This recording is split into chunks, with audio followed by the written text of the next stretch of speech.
ஒரு கழுகோட முட்டைய கோழிகளோட முட்டைகளோட ஒருத்தன் கலந்து வச்சுட்டான். அந்த கழுகு முட்டை கோழி முட்டைகளோடய ஒன்னா சேர்ந்து பொரிச்சனால அந்த கழுகும் கோழிகளோடய வாழ ஆரம்பிச்சது. அப்படி கோழிகளோடய அந்த கழுகும் வாழ்ந்து வளர்ந்தனால அந்த கழுகும் அந்த கோழி மாதிரியே நடக்க ஆரம்பிச்சிச்சு. ஏன் அந்த கோழி மாதிரியே பேசவும் ஆரம்பிச்சிச்சு. அந்த கழுகு தன்னால பறக்க முடியுங்கிறதே மறந்து வெறும் நடக்கவும் ஓடவும் மட்டுமே ஆரம்பிச்சிச்சு. ஏன்னா அதை சுத்தி இருந்த கோழிகள்னால பறக்க முடியாது. அந்த கோழிகள் முயற்சியே பண்ணல பறக்கணும். அந்த கோழிகளை பார்த்தே வளர்ந்தனால அந்த கழுகும் பறக்க கூட முயற்சி பண்ணல. இப்படியே நாட்கள் கடந்து போக திடீர்னு ஒரு நாள் ஒரு கழுகு வானத்துல கம்பீரமா பறந்து போயிட்டு இருந்தது. அப்படி அந்த கழுகு கம்பீரமா பறந்து போறத அந்த கோழிகள் பார்த்துட்டு அந்த கோழிகள் பேசிக்கிச்சு, நம்மளால அது மாதிரி பறக்கவே முடியாது. ஏன்னா அது வானத்துல படைக்கப்பட்டது, நம்மளாம் பூமிக்கு படைக்கப்பட்டவங்க. என்னைக்குமே நம்ம தகுதியை தாண்டி நம்ம ஆசைப்படக்கூடாது அப்படின்னு சொல்லி அந்த கோழிகள் பேசிக்கிச்சான். அது அந்த கழுகு ஆமா ஆமான்னு சொல்லி சொல்லிச்சான். வானத்தையே தொலைச்சிட்டு பறக்கிற அளவுக்கு எல்லா தகுதிகளும் இருந்த அந்த கழுகு கடைசி வரைக்கும் ஒரு கோழியாவே வாழ்ந்து இறந்தும் போச்சு.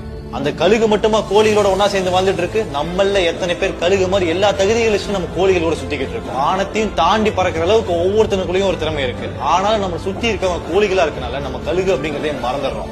நண்பன் யார் என்று சொல், நீ யார் என்று சொல்கிறேன்னு சும்மாவா சொன்னாங்க. அதனால இந்த வீடியோவை உங்க ஃப்ரெண்டுக்கு ஷேர் பண்ணி விட்டுட்டு என்னைக்குமே நல்ல நண்பர்களோட மட்டுமே பழகுங்க.